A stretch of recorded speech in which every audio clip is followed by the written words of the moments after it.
የሚሉት ስታጣ ቢኖርህ ባይኖርህ ብታገኝ ባታገኝ ብትከበብ ባትከበብ ለዛው ይገርምሃል በኖረ ጊዜ ከነበረው በላይ ባጣ ጊዜ የሚጠጋ እውነተኛ ወዳጅ የብቸኝነት ጊዜ ወዳጅ እንደ እግዚአብሔር ያለ ማንም የለም የሚል አሜን ይባል። ሳይንስ ስለ ብቸኝነት ሲናገር እንደዚህ ይላል። ልብ ድካም ያስይዛል፣ ደም ግፊት ያስይዛል፣ የአይምሮ ፍጥነት ይቀንሳል፣ ለድባቴ ለዲፕሬሽን ምክንያት ሊሆን ይችላል ይላል። እንደውም እንደዚህ ይላል ብቸኝነት 15 ሲጃራ በቀን ከማጨስ ጋር እኩል ነው ይላል። በሰው መካከል ያለ ሰው፣ በጓደኛ መካከል ያለ ጓደኛ የኖርንባቸው ሚስ አንደርስታንድ የተደረግንባቸው የልብ ወዳጅ ያጣንባቸው ጊዜያቶች ብዙ ናቸው እና በብቸኝነት ውስጥ በዲፕሬሽን አልተያዝንም። አይምሮአችን ፍጥነቱ አልቀነሰ። ይገርማል። እንደውም በጣም ሻርፕነን በጣም ይገርማል። ይሄን ሁሉ ያደረገ የብቸኝነት ጊዜ ወዳጅ እግዚአብሔር ነው ይለው። እናንተም ይገባችሁ ብቸኝነት ያለ ሰው መሆን ከሆነ ተሳስታችኋል። በሰው መካከል ያለ ሰው መሆን አለ። በጓደኛ መካከል ያለ ጓደኛ፣ በዘመድ መካከል የልብ ሰው ማጣት ነው ብቸኝነት።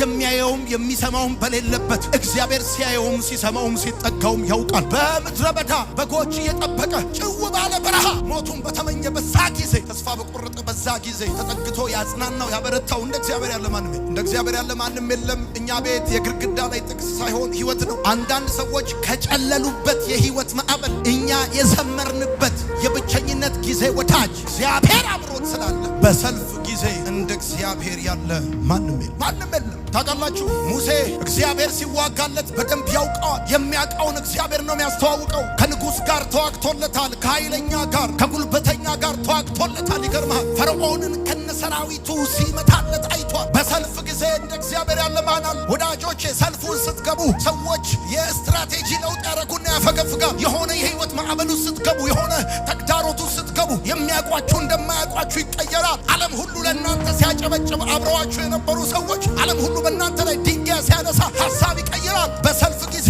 አብሯችሁ የሚሰለፍ የሚዋጋ ተዋግቶለታል እግዚአብሔር። ይገርምሃል እግዚአብሔር ብቻ ነው ተዋጊ፣ ሌላው አዋጊ ነው። ይገርምሃል እኔ የማውቃቸው በጠቅላላ አዋጊዎች ናቸው። ተዋጊ እግዚአብሔር ብቻ። ሰውና ሰው የሚያዋጉ፣ አገልጋይና አገልጋይ የሚያዋጉ፣ ጎረቤትና ጎረቤት የሚያዋጉ በጣም ብዙ ናቸው። የሚዋጋ ግን አንድ ብቻ ነው። እግዚአብሔር ተዋጊ ነው፣ ስሙም እግዚአብሔር ነው። ካልተከላከልነው ቀስት ነው ድነን በህይወት ያለ ነው። ከሩቅ ከተወረወረ ቀስት እንዳይመስላችሁ። ሳኦል በዳዊት ላይ የወረወረው ከሩቅ እንዳይመስል ከቅርብ ነው። ዛሬ በህይወት የኖርነው እግዚአብሔር ተዋግቶልን ነው። ስንት አለ መሰለህ ስርማሽ ቅጠል በጣሽ ፎቶ የሚዘቀዝቅ ጨዋትና ማታ በመቃብር አፈር የሚደግም ይሞት ይገልበጥ ይፈር ልጆቹ ይበተኑ ብሎ የሚደግም ስንት አለ መሰለህ። እኛ ተኝተናል፣ እግዚአብሔር ግን መልአኩን በእኛ ዙሪያ አሰማርቶልናል። እግዚአብሔር ተዋጊ ነው፣ ስሙም እግዚአብሔር ነው። ድግምት ቢዝነስ በሆነበት በዚህ አገር አንተ ወጥተህ መግባት ተአምር ነው። ይገርምሃል ስንት በጀት ስንት ኢኮኖሚ ስንት ነገር ተመድቦም ነበር መሰለህ። እግዚአብሔር ግን እንደ ኩይሳ በተናቸው፣ እንደ አመት በተናቸው። ዘንድሮ ነግሬሃለሁ እግዚአብሔር ተዋጊ ነው፣ ጠላቶች ይበተናል። ሲድራቅ ሚሳቅ አብደናጎም በእሳት ውስጥ በተጣሉ በዛን ጊዜ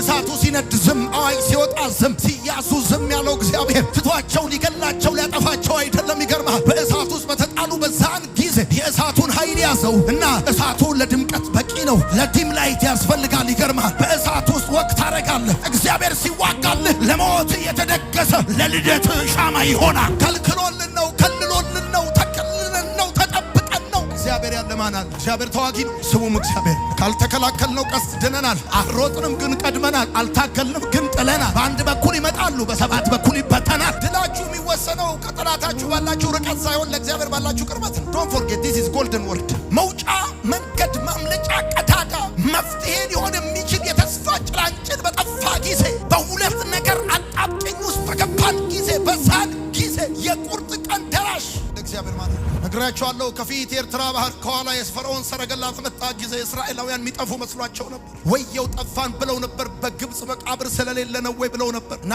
ሙሴ እግዚአብሔርን በደንብ አድርጎ ያውቀዋል እንዴት የቁርጥ ቀን ደራሽ እንደሆነ። የዛሬን ብቻ አውጣኝ ያላችሁ ስንት ቀን ወጣችሁ? እችን ብቻ ብላችሁ አንድ ቀን እችን ብቻ የዛሬን ብቻ አውጣኝ ብላችሁ እኮ አመታት ኖራችኋል። ይገርማችሁ የዛሬን ብቻ አሾልከኝ ጌታ ሆይ እችን ብቻ ኮሽ ሳይል የቁርጥ ቀን ደራሽ።